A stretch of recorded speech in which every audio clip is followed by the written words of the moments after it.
Que Dios esté con ustedes, mis hermanos. Es un gusto pues, estar acá de regreso. Tenemos tiempo de, mi esposa y yo tenemos tiempo de no pasar por acá, la zona sur de San José. Nosotros estamos en la zona norte, allá, llegando ya a las montañas, casi llegando a Surquín, Santo Domingo, Tibás, Moravia, todo esto que estamos abarcando, la zona norte de la Gama.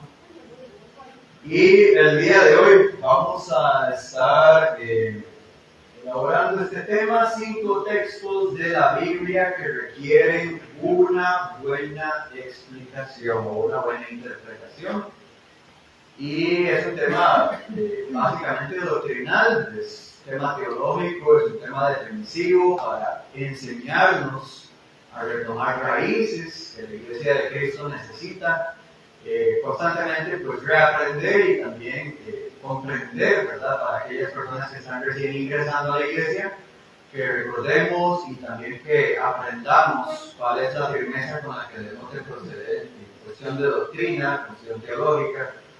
Así que, pues, les comento, este tema fue bastante difícil de elaborar porque yo, pues, molestando a Steven, ¿verdad? En un momento yo le decía qué difícil es elaborar un pasaje a lo largo, ¿verdad? De 45 minutos, que es lo que vamos a estar exponiendo acerca de este tema.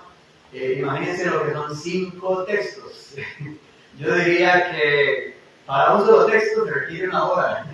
Sin embargo, o como mínimo una hora, sin embargo, pues vamos a hacer lo que podemos, ¿verdad? Vamos a hacer lo posible por elaborarlos. Todos pues están conectados dentro del mismo tema.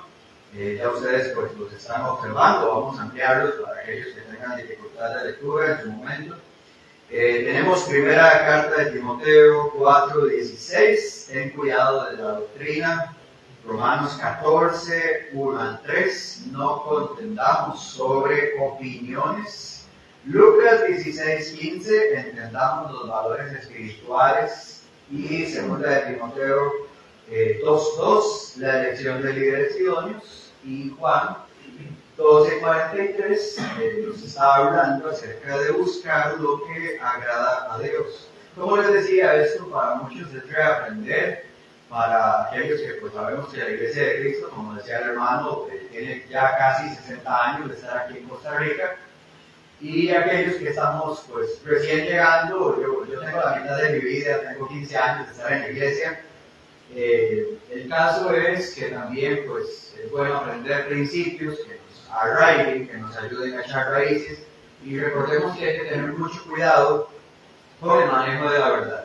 Ahora bien, ¿cómo funciona la verdad? ¿Cómo funciona el manejo de la verdad? Porque muchos podemos estar pensando, bueno, la verdad es todo lo contrario a lo que es mentira, pero no siempre sucede así. En un tribunal de justicia a usted se le pide declarar la verdad, solamente la verdad y nada más que la verdad. Y si uno dice algo falso, eso puede conllevar algún tipo de sentencia o castigo o incluso la cárcel. Existen verdades en materia de geografía. ¿Cuál es la capital de Francia? París, ¿cierto? Eso es verdad. No hay forma de decir Huaycochea, ¿verdad? O de decir Pavas. No hay forma.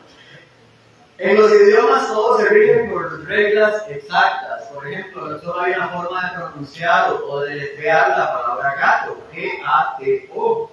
No podemos decir G-E-R-R-O, gato, no hay forma.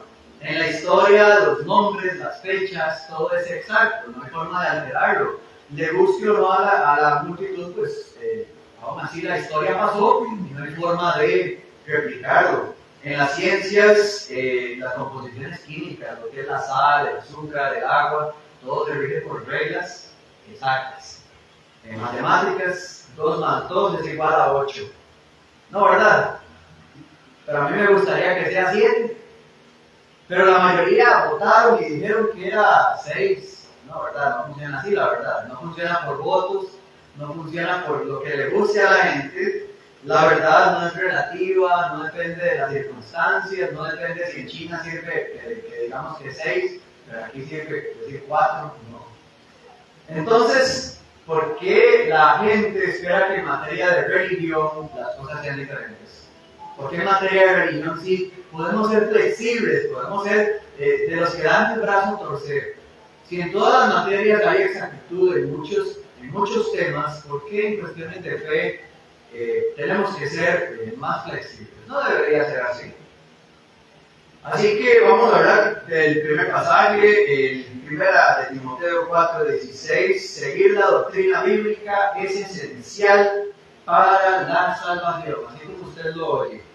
Seguir la doctrina bíblica es esencial para la salvación. Y observando en Timoteo, usted tal vez ya lo ha escuchado, este mensaje o este pasaje, dice: ten cuidado de ti mismo y de la doctrina. Persiste en ello, pues haciendo esto te salvarás a ti mismo y a los que te oyeren. Veníamos diciendo, la iglesia necesita aferrarse a la verdad. Y ten cuidado de ti mismo y de la doctrina. En otro pasaje, en 2 de Juan 9, no está dentro de los que están aquí escritos, pero te lo dejo de refuerzo. Ten cuidado de ti mismo, se traduce en 2 de Juan 9. Cualquiera que se extravía y no persevera en la doctrina de Cristo no tiene al Padre ni al Hijo. Eso es lo que dice la Biblia. No lo dice Byron, no lo dice un comité, no lo dice nadie. Más que la Biblia. Ten cuidado de ti mismo y de la doctrina. Es decir, no solamente de lo que yo enseño como maestro, sino también de lo que estoy escuchando. Qué importante es tener cuidado de lo que yo escucho. Porque, mis hermanos, agradar al mundo lamentablemente es una de las cosas que más nos sientan, y en ocasiones, pues, lamentablemente se da que hay iglesias a lo largo del tiempo que ceden a complacer al mundo y arrastran prácticas sectarias, prácticas denominacionales con tal de atraer personas. Pero esto lo que hace es simplemente sumar filosofías del mundo y realmente no genera ningún fruto para con Dios. Lo que estamos haciendo no es atraer personas porque van a amar la fe, porque van a amar a Dios, sino porque van a buscar entretenimiento o van a buscar intereses materiales, intereses del mundo. Aclaro esto, hermanos, porque no tenemos que proceder dentro de la flexibilidad. Algunos dirán: no, pero hermano, es que no tenemos que ser tan radicales. Podemos ser un poquito flexibles en algunos temas. Pero mis hermanos, entonces, ¿por qué? ¿Por qué la Biblia nos está diciendo: ten cuidado de ti mismo y de la doctrina? Porque hay que persistir en ello. Observe que aquí nos dice: tenga cuidado y sea tranquilo, viva sin despreocupado de lo que está escuchando. Dice: persiste en ello y así te salvarás a ti mismo. Vas a ser salvo de acuerdo a lo que te aferres en la doctrina. Personas con ese tipo de flexibilidad poco abren su Biblia, pero tienen la flexibilidad. Hermanos, ustedes recuerdan la historia de Israel. A mí me encanta el Antiguo Testamento. Algún día pues me invitan a seminarios y demás. Ahí les dejo la primita, déjenme algún tema de historia del Antiguo Testamento. Son bien bravos, son bien chivas. Y lo cierto del caso es que la historia del Antiguo Testamento dice que después de que murió Josué, el gran líder de Israel, murió Moisés y murió Josué, todo se vino a lo peor, todo se vino a la ruina, porque empezaron a buscar todo lo que era material, buscaron la idolatría y de repente comenzaron a crear males en Israel hasta que Dios no aguantó más, ¿verdad? Su paciencia llegó al colmo y envió a un rey para destruir aquella ciudad, la ciudad de Jerusalén, y todo quedó destruido. ¿Por qué fue que sucedió? Por flexibilidad, por no tener cuidado con los asuntos de doctrina. ¿Acaso la idolatría llegó de la noche a la mañana, ya en el libro de Jueces, capítulo 2, después de que Salomón llegó al reino también? ¿Será que llegó de la noche a la mañana? No. Aquellas personas, cuando veían a algún comerciante en Tierra Santa, como era una zona muy transitada y era un lugar de comercio, la gente se veía tentada. Veían a los egipcios con ese montón de joyas y oro y andaban lujosos sus atuendos. Y veían allá a los babilonios, a los caldeos, que también andaban bien vestidos y andaban con un montón de caballos, camellos. y estaban tentados. Aquella gente que eran campesinos, eran gente sencilla, gente que no tenía mucho más que las fincas ahí para sembrar, y eran gente humilde. Cuando vieron a esa gente comerciando en Israel, en la Tierra Santa, que era el cruce comercial de aquella época, dijeron, pues aquí hay plata, vamos a venderle a mi hija en matrimonio, pero ahí hay plata de por medio. Vamos a hacer enlaces matrimoniales, vamos a hacer comercio, vamos a hacer comercio incluso los sábados. Aquí está abierta la tienda el día sábado, decía un judío. Y ellos felices, hacían dinero y hacían dinero y hacían dinero, tentados por agradar al mundo. Porque ¿qué era lo que necesitaban a cambio los egipcios para comerciar? Que acepten a sus dioses. ¿Qué necesitaban los caldeos? Que acepten a sus dioses. Y lo mismo sucede. ¿Qué sucede con los yugos desiguales? Un tema bastante delicado, ¿verdad? No quiero ampliar mucho acerca de este tema, pero el yugo desigual sucede cuando tu hermano en Cristo, no una persona que está viene del mundo ya casada, sino que tu hermano en Cristo se casa con un inconverso. Que ahí entra el yugo desigual. Y sucede lo mismo que en la historia de Israel. Es difícil perseverar en la fe. No digo que la persona se va a apartar de Dios de la noche a la mañana, pero es muy difícil perseverar en la fe cuando hay un yugo desigual. Cuando uno jala para acá y otro jala para allá. Imagínense a un toro jalando a una yegua, o imagínense a un gato siendo jalado por una vaca. No se puede. Uno va a tener más fuerza que el otro. Y así pasa en las cosas de Dios, ¿verdad? En los asuntos de fe. La falsa doctrina es como una plaga de cucarachas. ¿Le gustan las cucarachas de la casa? O los ratones. Deje a una cucaracha con vida. Perdone la vida a un ratoncito. Y a las semanas va a tener un montón de cucarachas caminando, volando por allá. Cuando uno le tira la chancleta y la cucaracha se ve que cae a uno. No hay forma de evitarlo. Cuando hay una plaga hay que erradicarla. Porque si le permitimos y no tenemos cuidado de la doctrina, va a propagarse. Y una doctrina falsa trae otra, y trae otra, y trae otra. Ese es el problema. Es como una bola de nieve que va jalando cosas erradas. ¿Sabe usted, hermano, cuál es el... Vamos por acá en el primer versículo, así que tengan cuidado con el tiempo. El problema más grande que tiene la Iglesia de Cristo, vamos al grano práctico, vamos a la parte esencial, a la parte práctica. ¿Sabe usted cuál es el problema más grande doctrinal que puede estar afectando a las iglesias de Cristo? ¿Qué dicen ustedes? ¿Han escuchado algo ahí? Como que a veces fallamos, puede levantar sus manos si se le ocurre algo. ¿Y saben ustedes cuál es? Tal vez usted no lo conoce por nombre. Justamente no nos enseña de esto, pero se llama calvinismo, así se llama. Si usted lo ha escuchado, le doy un aplauso. Porque el calvinismo se resume en una frase: todos somos pecadores. Esa es una falsa doctrina. Todos somos pecadores. Andar tocando puertas, sí, todos somos pecadores. Y usar Romanos 3:23 como una excusa no funciona. La Biblia no dice que todos somos pecadores. Usted y yo, hermanos, que estamos en Cristo, éramos pecadores. Hoy somos justos. Hoy somos de los que el libro de los Salmos menciona como justos. Somos personas cambiadas, somos transformados. Pero si decimos, todos somos pecadores, nací pecador y me voy a morir pecador, eso, como les decía, la plaga de ratones a la otra doctrina, cada otra y cada otra. Eso me va a convertir a mí en un cristiano vago. Eso me va a convertir en una persona que digo, bueno, yo soy pecador, entonces no puedo hacer nada para salvarme. Cuando yo digo yo soy pecador, entonces que sea Dios el que me transforme, porque yo por ningún medio puedo cambiar. Y eso es un gran problema, trabajar dentro de ese razonamiento. A mí me encantaría pasar más tiempo por este tema, es bastante amplio, pero es importante, hermanos. Cuando usted diga que hay un pecado, no diga, de por sí soy pecador, no. Ya usted es una persona diferente. El justo se cae, pero se levanta. El pecador no se levanta. Todo pensamiento tiene una columna vertebral. Bueno, ya hablamos del calvinismo, pero mis hermanos, vamos pasando a otro tema.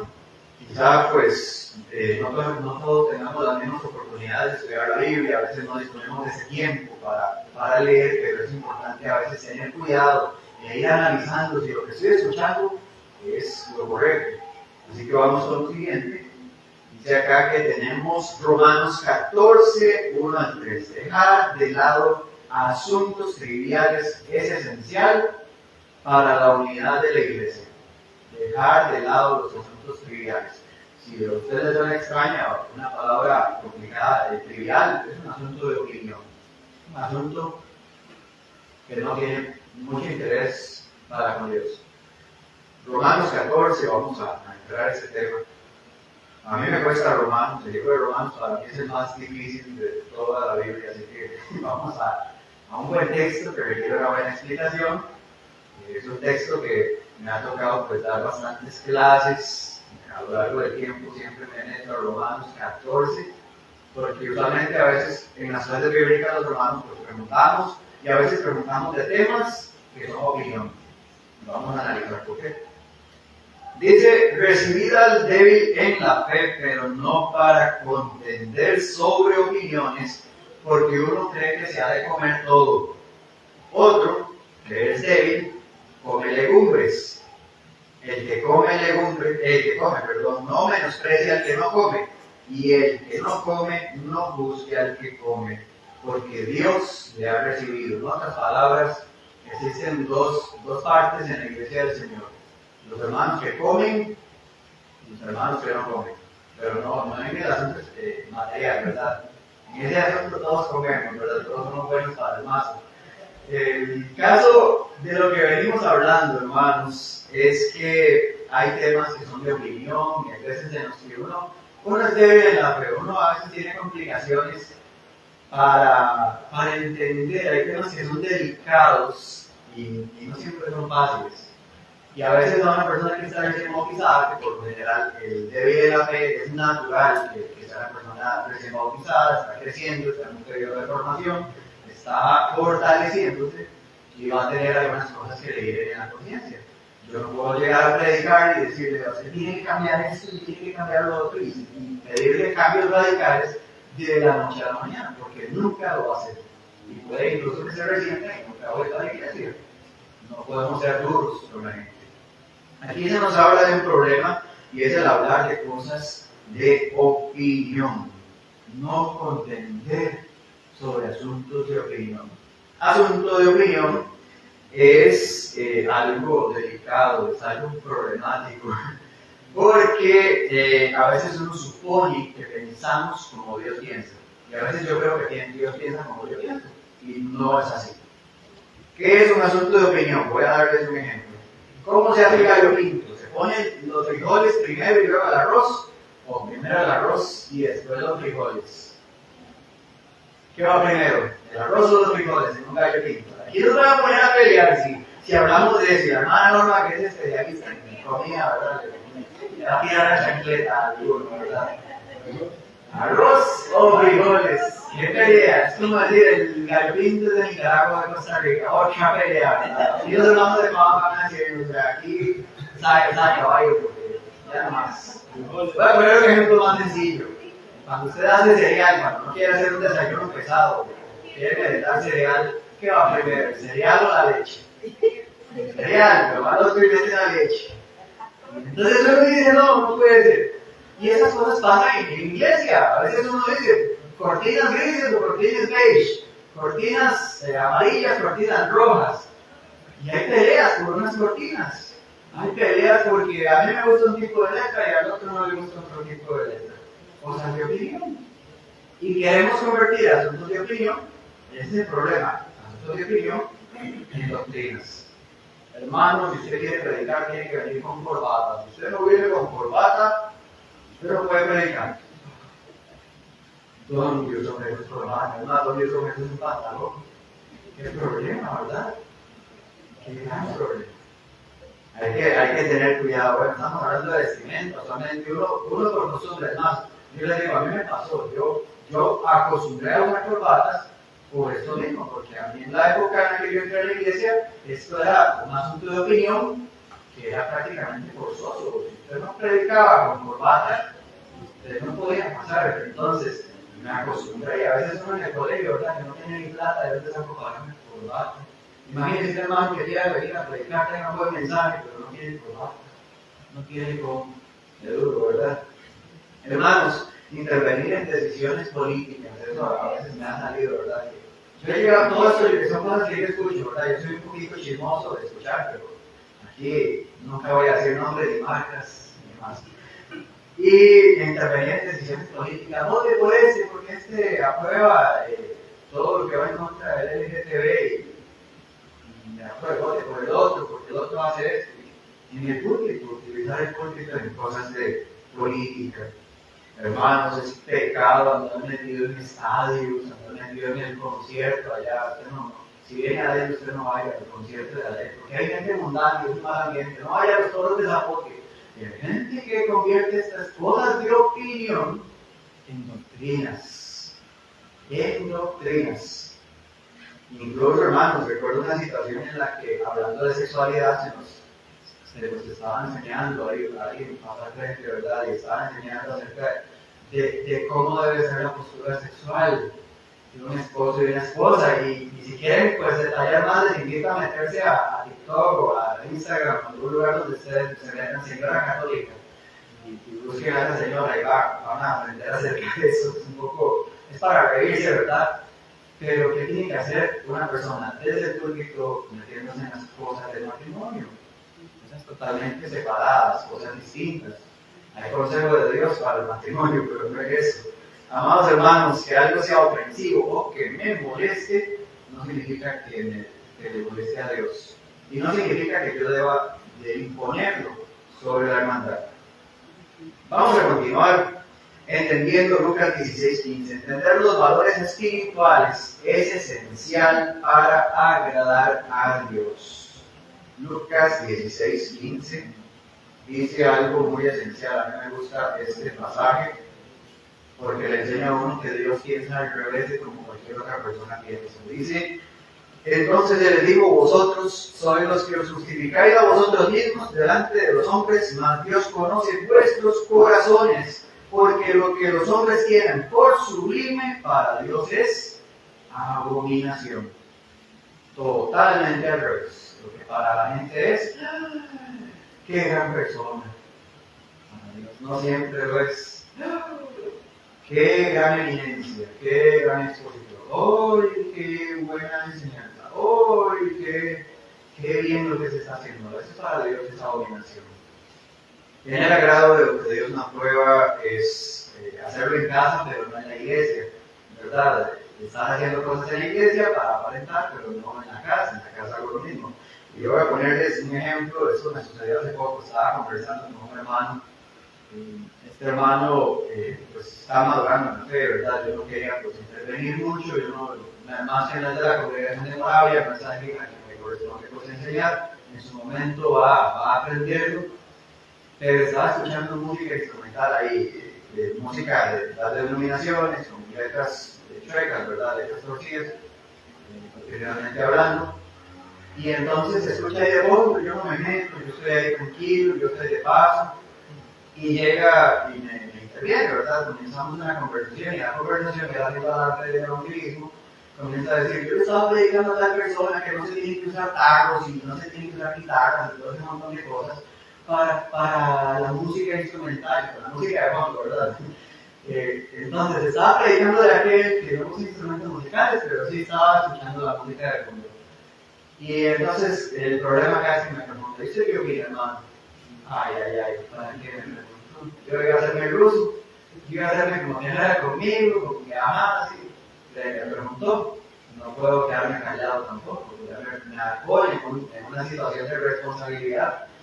Entonces yo con amor, ¿verdad? Con paciencia le digo, bueno hermano, a nosotros nos debe agradar lo que a Dios le agrada. Yo no puedo hacer algo en la casa y luego hacer otra cosa en la iglesia. Si a Dios no le gusta la música instrumental para adorarle, yo no debería tenerla de fondo, escuchándola ni para meditar, ni para que yo la cante, solo para tenerla por ahí, no. Si a Dios no le gusta, a mí no me debería gustar. Yo amo lo que Dios ama, desapruebo lo que Dios desaprueba, y no puedo decir que yo amo a Dios y que amo las cosas del mundo. Bueno, la conversación no terminó bien, ¿verdad? Yo fui el último en hablar y ya pues no quiso seguir dirigiéndome la palabra y pues honestamente me fui y ya pasó la conversación.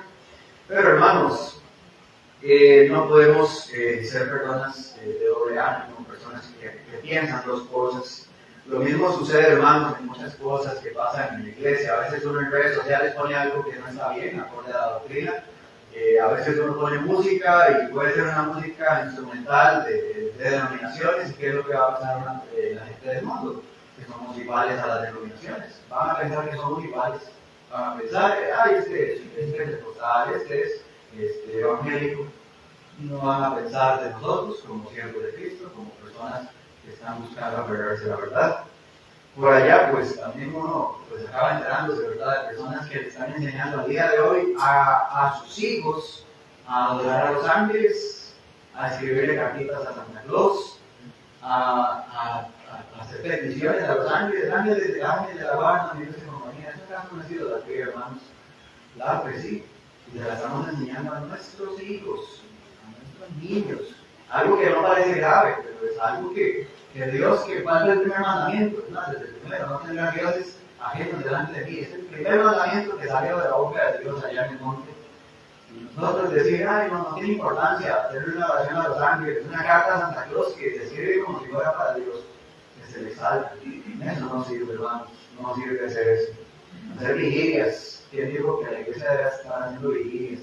Vigilias de día. Incluso, una vez que gritaron una vigilia de día, ¿quién hace eso? Tratando de imitar cosas del mundo, ¿verdad? Tratando de arrastrar lo que para los hombres es sublime y para Dios es abominación. O cobrar actividades de la iglesia, que gran problema. Tenemos, hermanos, tantas cosas. Yo podría aquí seguir haciendo una lista larga. No quiero hacer unas 95 tesis, ¿verdad? De la Iglesia de Cristo, esto tampoco pues, es la idea. Pero quiero comentarles este tipo de ejemplos para que observemos. A veces lo que nosotros vemos bonito, una presentación de bebés, lo vemos bonito y todo el mundo, ¡ay, qué linda chiquita! ¡Ay, qué linda! Están haciendo una oración por ella. Lo que los hombres tienen por sublime, para Dios puede ser abominación. ¿Dónde está en la Biblia? Si usted quiere presentar a un niño, ¿sabe qué tiene que hacer si quiere presentar a un niño? Vaya al parque central de San José, mate los palomas, tráigalos, esa es la ofrenda para presentar a un niño. Y esa es la ofrenda. Y eso es lo que Dios pide. Eso es presentar en la Biblia, no es lo que la gente hace hoy. Segunda de Timoteo 2:2, continuamos, ya estamos terminando, estamos de bajada. Y la iglesia dice que necesita varones idóneos. La elección de líderes idóneos es esencial para la enseñanza bíblica. La elección de líderes idóneos es esencial para la enseñanza bíblica. Segunda carta de Timoteo 2:2 dice: lo que has oído de mí ante muchos testigos, esto encarga a hombres fieles, número 1, fieles, que sean también idóneos para enseñar también a otros. Ocupamos líderes idóneos, no hombres. Que en la cédula diga sexo masculino, o que a usted el doctor lo haya registrado como varón cuando usted nació, no significa que lo haga participante para la vida del frente, hermanos líderes. Necesitamos varones, pero dice que fieles e idóneos. Esto se traduce también en otros pasajes, por ejemplo en Hechos 6:3 dice: hermanos de buena reputación, llenos del Espíritu Santo y personas que tengan sabiduría, es decir, personas que no van a improvisar, que saben a lo que están haciendo, saben que han sido un poco preparados. Y también en 1 Corintios 4:2 dice que se requiere que los administradores sean hallados fieles, personas con las que usted puede contar. Si una persona llega tarde, usted no puede contar con esa persona, ¿cierto? No puede esperar a la persona que usted sabe que nunca llega, que es inconstante. Necesitamos líderes idóneos. ¿Por qué razón? Porque por lo general las personas que crean asuntos de opinión o que crean asuntos doctrinales errados, como los que venimos hablando anteriormente, son personas no idóneas, no capacitadas, que no recibieron al menos un poquito de preparación, que como le pasó como a mí, ¿verdad? Que después de 3 meses de bautizado ya vamos a predicar, y sin preparación, sin nada, que formación. No significa que uno deba pues, volverse teólogo, ¿verdad? Un conocedor de demasiada doctrina, un montón de textos, pero al menos tener un conocimiento básico y saber que lo que va a hablar es algo serio, es algo responsable, que no es para entretener a la gente. Necesitamos sabiduría en nuestros líderes, que no hagamos cosas que luego perjudiquen a la iglesia. Que en desesperación, porque hay poquitos valores o porque hay pocas personas preparadas, pasamos a aquella persona. No. Necesitamos personas idóneas, no que la iglesia se maneje por una junta directiva. Esto es un asunto legal, la iglesia no se maneja por una junta directiva. La iglesia no puede ser manejada por un comité donde sean mezcladas todas las personas, no. La iglesia necesita líderes idóneos, líderes de la Escritura.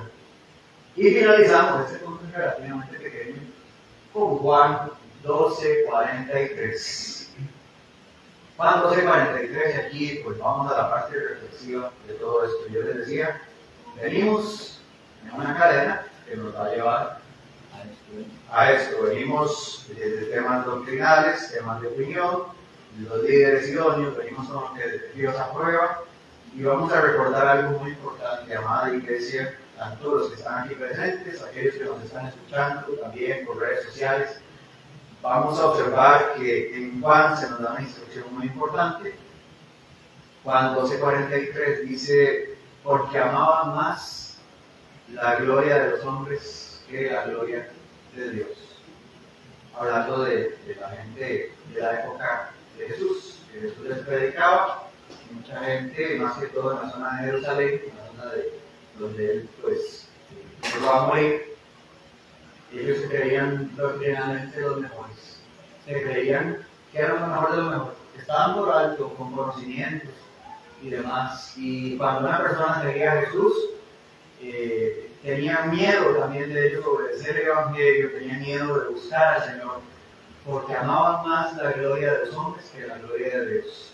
Querían el aplauso de la gente, querían que no los rechazaran, querían que la gente les siguiera dando su aprobación. En búsqueda de agradar a los hombres, nos alejamos de Dios. Y este es el punto en el que caen las cosas anteriores. En Jeremías hay una bonita historia, Jeremías 18, usted ya tal vez la ha visto, la historia del alfarero, la conocen. A todos nos gusta la primera parte, ¿verdad? La parábola del alfarero, donde se moldea el barro y hacemos la comparación, que la rueda de la vida, y nosotros somos el barro que es moldeado y hasta que quede la forma que Dios quiere. Y después de esto, Jeremías presenta este mensaje a Israel, el mensaje del alfarero. ¿Y saben qué dijo Israel en Jeremías 18:12? No queremos ser salvos. Eso dijo Israel. Dijeron, es en vano, pues diremos en vano, es en vano que busquemos a Dios porque seguiremos tras nuestro obstinado corazón. En otras palabras, ellos dijeron, no queremos ser salvos. ¿Se atrevería usted a decir eso? ¿Me atrevería yo a decir, no, yo no quiero ser salvo? Es en vano que me prediquen, porque yo voy a seguir lo que mi terco corazón quiere seguir haciendo. Eso le hizo Israel. Un poquito después, como dicen en los memes, ¿verdad? 3 deditos después, Nabucodonosor había arrasado con toda la ciudad, había sido destruido todo aquel que dijo no queríamos ser salvos. Amada iglesia, no seamos como los israelitas. Los israelitas dejaron entrar las doctrinas cerradas. Los israelitas se peleaban por asuntos de opinión. Los israelitas tomaron por sublime lo que para Dios es abominación. Los israelitas eligieron líderes mal establecidos y veamos lo que les sucedió. Israel no se volvió a levantar. Recordemos que ellos tenían un templo lleno de oro, lleno de la gloria de Dios, que había una nube en aquel templo. Y ellos, después de 70 años de cautiverio, regresaron a su tierra y ahí andaba Nehemías, andaba Esdras y trataron de levantar la ciudad. Y era una ciudad precaria, una ciudad triste, donde ni siquiera estaba ni la gloria de Dios ni el arca del pacto, no había nada. Y ellos creían que nunca había pasado nada. Pasaron 400 años en la misma situación, en la pobreza, en la ruina, y ellos creían que seguían siendo el pueblo de Dios. Y Dios ya se había divorciado de ellos mucho tiempo atrás, desde hace mucho tiempo. Amada iglesia, necesitamos dejar la conformidad, podríamos decir. Una buena palabra, el conformismo en querer imitar las cosas del mundo. Porque hermanos, eso nos vuelve, nuevamente vuelvo al ejemplo, a Israel, que Israel empezó entre sus etapas iniciales, cuando ellos fallaron y fueron destruidos. Israel dijo, queremos tener un rey como las demás naciones también lo tienen. Y a veces la iglesia dice, queremos esto porque lo vi en aquel grupo denominacional. Porque cuando me bauticé, vi que aquí en la iglesia no teníamos esto, y me acuerdo que en aquel grupo donde yo estaba, se practicaba eso. Muchos de esos himnos que nosotros tenemos en los himnarios de Rosa, y un montón de himnarios más que andan por el país, están plagados de ese tipo de cosas que nos gustaban en el mundo y que queremos seguir arrastrando. Muchas de las prácticas que hemos mencionado, entre asuntos de opinión, en lo que hemos hablado, son cosas que vimos en el mundo y queremos seguir arrastrando. Un poquito de flexibilidad le costó caro a Israel, le costó muy caro. Las iglesias crecen naturalmente, no forzosamente. Haga lo que Dios le dice que haga y la iglesia va a crecer. No hay que hacer nada mágico, no hay que hacer nada especial, no hay que hacer algo particularmente brillante para la gente, no hay que hacer pompa. La iglesia no necesita maquillarse para verse bonita. La iglesia es sencilla, la iglesia dice la escritura que es una mujer sencilla, dice morena soy, hija de Jerusalén, dice que era una mujer sencilla, una mujer que era trabajadora, dedicada, así se compara la iglesia. No necesitaba maquillarse de las cosas del mundo. Si yo sirvo al mundo, ya no soy siervo de Cristo, nos dice Gálatas 1:10. Si yo sirvo al mundo, ya no soy siervo de Cristo. Así que hermanos, les invito, les animo a reforzarnos en lo que realmente importa. Hay cosas prácticas, por supuesto, la parte práctica que no he mencionado es muy importante, pero también siempre velar por la doctrina, velar por la teología de la iglesia. Así seamos 4 o 5 personas, nosotros no estamos en competencia, nosotros no estamos aquí para competir con los grupos denominacionales, nosotros estamos para servir a Dios, nada más allá de ellos, si quieren crecer un montón, si quieren un poquito, si hacen esto, si hacen otro, allá ellos, no estamos dentro de la competencia. Busquemos la gloria de Dios en lugar de la gloria de los hombres. Recuerden este versículo que se expresa en una forma negativa, duélquelo, hágalo al revés. Porque usted ama más la gloria de Dios que la gloria de los hombres. Seamos sencillos, con alegría, sencillez, sigamos la fe que tenemos como hijos de Dios. Que el Señor los acompañe y Dios los bendiga a todos. Amén.